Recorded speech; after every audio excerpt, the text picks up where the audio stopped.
It is no doubt. Longevity is a priority for many of us, right? Eating right, working out, of course, can help us achieve that goal. But new studies continue to show the discrepancies in life expectancy for Black Americans. And so this February, we have the Black Longevity Study Project joining us now with the latest to share why that is the case and what you need to know. Dr. Boutron, thank you so much for joining us. It is a pleasure to host you here again in our TVL studio. Black Longevity Project, I want to talk to you about why this was started. I know it's still ongoing. The study is still very much in the works, but what was your passion here behind this, and what have you since found in the recent months of you studying this case? Thank you for having me.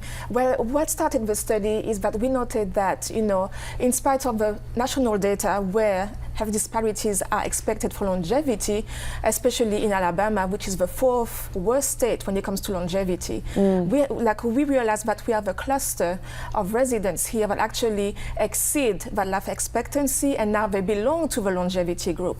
Wow. And they are 85 years old and older. And for the Black community to have this type of success, if I can put it like that, is actually very surprising.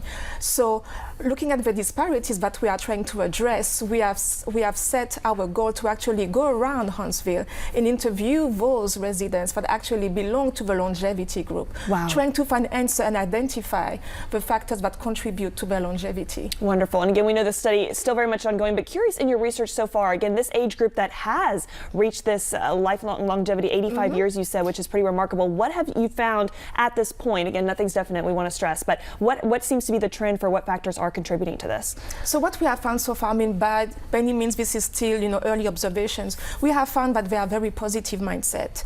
They seem to be taking life very lightly. They have gone through different experiences in life, but their mindset is very positive. They tend to eat 2 meals a day. Okay. And then they tend also to have very strong spiritual beliefs, regardless of their religion, but they are very anchored, and they take a lot of their strength from that experience. That is so interesting. Yes. I mean, certainly we know, again, eating healthy and working out, but again, just even being positive, right, seems to now contribute to a much longer life. And like you said, having a spiritual moral compass, being grounded and having faith in something. And 2 meals a day, interesting, as opposed to 3. Yes. Okay. So I was very surprised by that because, the norm is advertising for 3 meals a day. Right. But I've observed that most of them, they actually tend to eat 2 meals a day. Very interesting. Well, you heard that here first here on TVL. And one thing also we want to stress, Doctor, is again, this research is still ongoing. Yes. You are in the need for more participants. So what can we share with our viewers for those interested in helping you continue to further this study? So what we need right now, we need more participants across the Huntsville and greater Huntsville area. So far, we have pockets within Huntsville, but we still have to reach out to other to other residents to be able to have a fair representation of the entire population that we are targeting. Okay. So they have to be non-Hispanic Black, 85 years old and older. Okay. We have interviewed people that are 107 years old.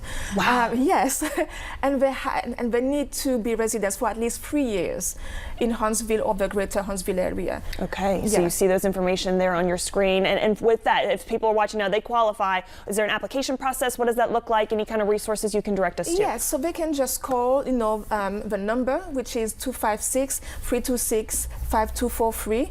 So, and then we also have an email address, which is blackstudyproject@gmail.com. Thank you for showing this. And we also have a Facebook page where they can contact us, leave a message, and it's called Black Longevity Study Project. But the phone number is, very good because we get an immediate response and we can actually interact with the people that are interested. And the study going on until April of this year. Dr. Boutron, thank you so much. It is wonderful work that you're doing. We are honored to be able to highlight that. Keep us posted. We're going to know that there are some very interesting more results on the way. So appreciate you coming on. Merci beaucoup. Thank you. Merci.